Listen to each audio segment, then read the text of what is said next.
नमस्कार, मैं उमेश व्योम टीवी के इस राजनीतिक विश्लेषण में एक बार फिर से उसी गर्मजोशी के साथ श्रीमान आपका स्वागत करता हूं। इस रंग बदलती दुनिया में क्या तेरा है क्या मेरा है, देख भाई मेरा हर शाम के बाद सवेरा।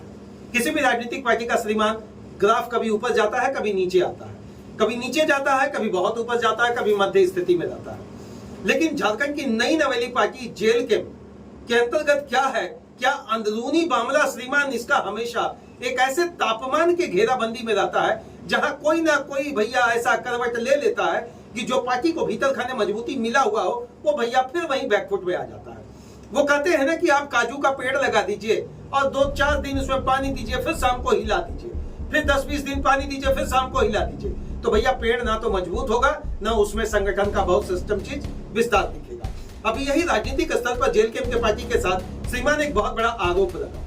पुष्पा कुमारी को न्याय दिलाने की आड़ में उनके ही एक नेत्री पर श्रीमान 10,000 रुपया लेकर भैया सीधी भाषा में कहे कि कुछ उनको फायदा पहुंचाने की कोशिश की। अब ये कहां तक सत्य है, क्योंकि ऑडियो का बहुत सारा मैटर आपके तक भी पहुंचा होगा, बहुत सारा ऑडियो टेप कर बहुत सारे तरीके से आम जनता तक पहुंचाने की कोशिश की गई। सत्यता का है, इसकी पुष्टि मैं नहीं करता। इसकी पुष्टि अगर करने की बात होगी तो श्रीमान फॉरेंसिक लैब ले जाना पड़ेगा।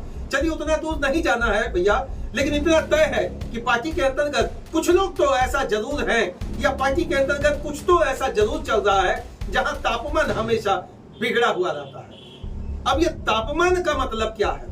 ये तापमान का मतलब है, सीधी बात में आप समझ ले श्रीमान, कुछ लोग ऐसे होते हैं जो स्वास्थ्य की राजनीति के अंतर्गत पार्टी में अपना बड़ा स्थान बनाना चाहते हैं। भैया बिना स्वास्थ्य का आप क्या कहेंगे? स्वास्थ्य है तभी तो आप आगे बढ़ने का रास्ता ढूंढेंगे। भैया साइकिल से स्कॉर्पियो तक का सफर अगर आपको पूरा करना है तो कुछ तो घेराबंदी दायां बायां, या उस चक्रव्यूह के आप शिकार बन जाए, या उस चक्रव्यूह में किसी को आप शिकार बना दे। भैया अब यह सवाल उठता है कि एक ऐसी बेटी जिसके न्याय के लिए लोग रोड पर खड़े, जिसके न्याय की आस करने के लिए कुछ लोग, किसी के फेवर की बात हम नहीं कर रहे, कुछ लोग हाई कोर्ट तक चले गए और नतीजातन यह आया है भैया कि पूरा थाना का न केवल स्टाफ निलंबित हो गया बल्कि पुलिस अधिकारी को भी ट्रांसफर किया गया। मामला कुछ छोटा नहीं, कोई मामला छोटा नहीं होता। किसी की मौत से बड़ा कोई मामला नहीं हम कह सकते हैं। किसी मौत की पुष्टि 8 महीने के बाद अगर होती है तो श्रीमान एक बात आप बताइए, प्रशासन इस भीतर खाने क्या करना था? सवाल तो जरूर उठेगा। अब बात वही नहीं टिकी है, बात जेल कैंप के एक अभिनेत्री पर, जेल कैंप के नेत्री पर अगर लगा हुआ है श्रीमान। बात कि 10,000 रुपये लिया गया, उनके तरफ से एक ऑडियो टेप भी जारी किया गया। जब मृतिका की मां बात कर रही थी तो वह बड़ा ही सॉफ्ट लहजे से कि दीदी तो ऐसे ना कर, हमारी इज्जत बर्बाद हो जी, तो हम ही ना कर वो, हम ना कर लियो, आप लोग के बाद समाज बहुत लोग हमला के गाली दे, तो बहुत लोग आलोचना कर। तो भैया ये सोशल मीडिया का पेज है, अगर दीदी आपने ऐसा कुकृत्य किया किसी को जस्टिस दिलाने के नाम पर तो भैया अब तो आपको झेलना पड़ेगा। सोशल मीडिया का तो यही तूफानी दौर है जिस दौर पर आपके नेता कद्दावर नेता माने जा रहे हैं। आज मैं जयराम महतो जी पर टिप्पणी नहीं कर रहा हूं, मैं जयराम महतो जी की पार्टी पर टिप्पणी नहीं कर रहा हूं, मैं उन लोगों पर टिप्पणी करने की कोशिश कर रहा हूं कि अगर एक पार्टी हो सकता है अपने विश्वास के सहारे, लोगों के विश्वास के सहारे राजनीति में एक बड़ा स्तंभ खड़ा करने की कोशिश में लगी हुई है, हर महीना इसे क्या हो जाता है भैया, एक सो कॉज लेटर टाइप करना पड़ता है जिसमें स्पष्टीकरण मांगा जाता है, जिसमें पूछा जाता है आपने किया या नहीं किया। इसके बाद इस स्पष्टीकरण का पिछला ट्रैक रिकॉर्ड उठा लें। अब धनबाद, निरसा, बोकारो या फिर जो लोगों को शो कॉज किया गया, जिन कारणों से शो कॉज किया गया, पार्टी इसको लेकर एक प्रॉपर प्रेस कॉन्फ्रेंस करके बाद में कुछ नहीं करती है। शो कॉज होता है, शो कॉज के बाद अब देखा यह भी गया है भैया कि 5-6-7 महीने के बाद पुनः सब कुछ पार्टी में यथावत स्थिति में हो जाता है। लेकिन अगर जस्टिस के नाम पे पैसा लिया गया है तो यह न केवल एक पार्टी के तरफ से शो कॉज की बात है बल्कि भारतीय न्याय संहिता के अंतर्गत दंडनीय अपराध की श्रेणी में आता है। ऐसे में पार्टी के सुप्रीमो क्या कुछ करने जा रहे हैं, पार्टी के सुप्रीमो क्या कुछ कहने जा रहे हैं, क्या पार्टी के सुप्रीमो अब संगठन विस्तार में बहुत सोच कर चलेंगे? बिल्कुल चलना तो पड़ेगा, क्योंकि पार्टी के अंतर्गत कुछ ना कुछ अंदरूनी ऐसा जरूर चल रहा जहां स्वास्थ्य की राजनीति के अंतर्गत भी कुछ लोग हैं। ये हम खुले डंके की चोट पर कर रहे हैं। मैंने कहा है खुला डंका का चोट पर, मैंने उनसे भी पूछा, मैंने सवाल तमाम बहुत सारे लोगों से पूछा है। क्योंकि सवाल नहीं होगा तो आपको भीतर का जवाब कैसे मिलेगा? सांगठनिक विस्तार में अगर यह कमी दिखने लगा है तो क्या अकेला जयराम महतो जिम्मेवार है? हालांकि उन पर भी वन मैन आर्मी शो का आरोप लगा। वन मैन आर्मी सो अकेले सब कुछ करते हैं, अकेले सब कुछ करते हैं, खाता ना वही जो कहे विधायक जयराम मातो जी वही सही। भैया ये बात तो बिल्कुल अब स्पष्ट दिखने लगा है, पार्टी के लोग विरोध करने लगे हैं, पार्टी के आला शीर्ष के अधिकारी छोड़कर दूसरे जगह अगर जा रहे तो इसका कारण तो आपको जानना पड़ेगा। जिस संगठन को आपने सींचा, जिस संगठन के आपके सीपी सालार ने सींचा, जिस संगठन को आपके सेनापति ने सींचा, तमाम वैसे लोग जो अपने पूरे शैक्षणिक करियर को दांव पे लगाकर आज पार्टी को सींचने में लगे हैं, वो बहुत सारे लोग हैं, वो बहुत ऐसे।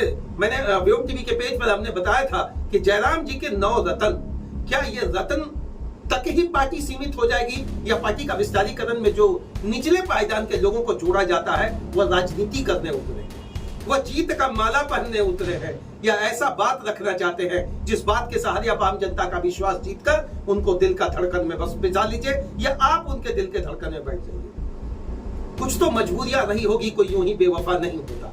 एक दर्द भरी दास्ता के अंतर्गत एक बेटी का न्याय दिलाने के लिए उस मां से अगर 10,000 रुपया लिया गया, जिन परिस्थितियों में लिया गया, जिन कारणों से लिया गया, उस कारणों की पुष्टि करने का किसी को जरूरत नहीं है श्रीमान। महज आपका ऑडियो इस बात का प्रमाण है कि कुछ तो गलतियां आपने महोदया जरूर की।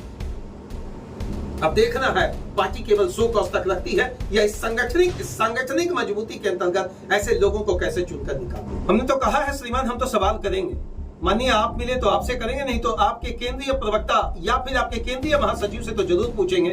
श्रीमान, अगर एक बेटी के न्याय दिलाने के लिए 10,000 रुपया आपकी पार्टी के कद्दावर नेत्री द्वारा लिया जाता है तो क्या इसका परिणाम केवल 100 कॉज तक होना चाहिए? आपराधिक मामला क्यों नहीं दर्ज करवाते हैं?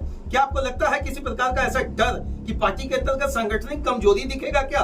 भैया, आप अपनी पार्टी को सींचकर उड़ीसा ले जाना चाहते हैं, आप अपनी पार्टी को बंगाल पर घेर रहे हैं, दूसरी पार्टियों को घेराबंदी का शिकार बना रहे हैं। अब कहीं से एक तरफ आप बोलते हैं ना काजल और एक तरफ सुरमा, ये नहीं चलेगा प्रभु। सवाल तो होगा, सवाल इसलिए होगा जिस संगठन को आप मजबूती देने के लिए आप निकले थे, उस संगठन के वैसे लोग जो आपको खून लगा रहे, तो भैया अब केवल 100 कॉज तक के सीमित नहीं रहेगा।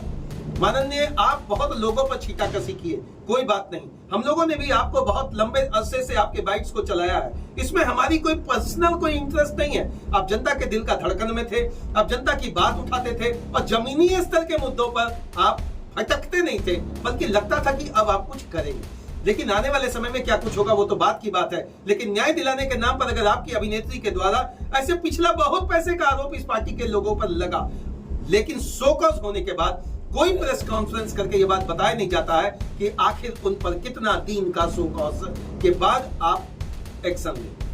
बहरहाल आने वाले समय में अब आजसू घेर रही है, आने वाले समय में आजसू के समर्थक घेर रहे हैं, आने वाले समय में और भी घेरे जाएंगे। क्यों? अब ये छींटाकशी आप चलाते रहें, अब छींटाकशी चलता रहेगा भैया, लेकिन इस छींटाकशी के अंतर्गत अब आम जनता आपसे सवाल पूछने लगेगा, या आम घर वाले सवाल पूछने लगेंगे, या आम गांव वाले सवाल पूछने लगेंगे कि जब पार्टी के अंतर्गत लोगों को, वैसे लोगों का आप चयन कर रहे हैं जो आज एक महिला के दर्द में एक महिला 10,000 लपेट ली, तो भैया क्या भीतर खाने चल रहा है? सवाल वहीं आकर रुकता है। इस दर्द भरी दास्ता में दूसरी दर्द किसने दिया? इस दर्द भरी दास्ता में जो दास्ता हुआ वो केवल 10,000 तक सीमित नहीं हुआ, भीतर खाने क्या हुआ?